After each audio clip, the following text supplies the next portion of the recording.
Yeah, good evening, Mark and Whitney. You know, today's message was really about gratitude. Secretary Shah came in and really shook the hands of the Department of Health here in Spokane and also the Washington National Guard, saying those heartfelt thank yous for the community to come together, especially during these really rough times, to get hundreds of thousands of people vaccinated in such a short period of time, hopefully.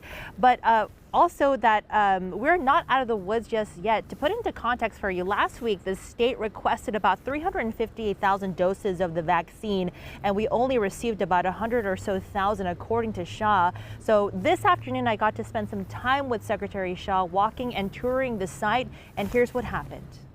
Dr. Umair Shah began the tour by first thanking the Washington National Guard for all they are doing. Well, thank you. Thank you for everything you guys do. Appreciate you. Secretary Shah says the biggest challenge the state is seeing at this time is vaccine supply.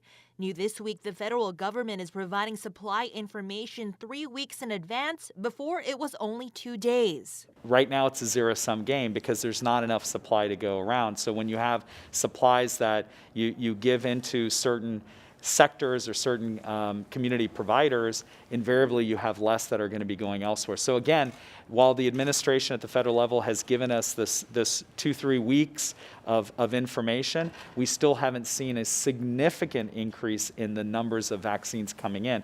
That's going to be the main driver of how we're going to be able to get vaccines out to more providers. Shah also discussed something new the state's now incorporating to hopefully streamline making appointments. The VAC Center is really about public-private partnership, and so we've brought in private sector know-how and harnessing the power of private sector to help us with many of our operations that are going to really allow us to increase both our communication but also our throughput in many of these mass vaccination or other kinds of efforts throughout the communities in Washington. And also we asked, when will the general public be vaccinated? We're hopeful that we can, by spring, early summer, be able to have vaccines for a larger population or all of our population.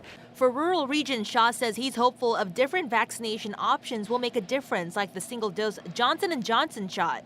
If it's a community where you have to really go out, 2-3 hours to get to and then vaccinate, you may want to be using that kind of vaccine in that kind of a setting because it's harder to go back for a second dose. He says for smaller communities, it could be reaching out to local health departments, local pharmacies. More precise with how do we get to communities that are disproportionately impacted or that in essence are not getting vaccinated or not able to get vaccinated or not feeling that they should get vaccinated, they're hesitating. So we want to do everything we can to focus our attention not just on everyone, but also being precise in certain communities. So up next for Secretary Shah is to visit the Tri-Cities mass vaccination site there, and his goal is really to go to these smaller communities and check out how they're doing at these sites and really commend everyone that is involved.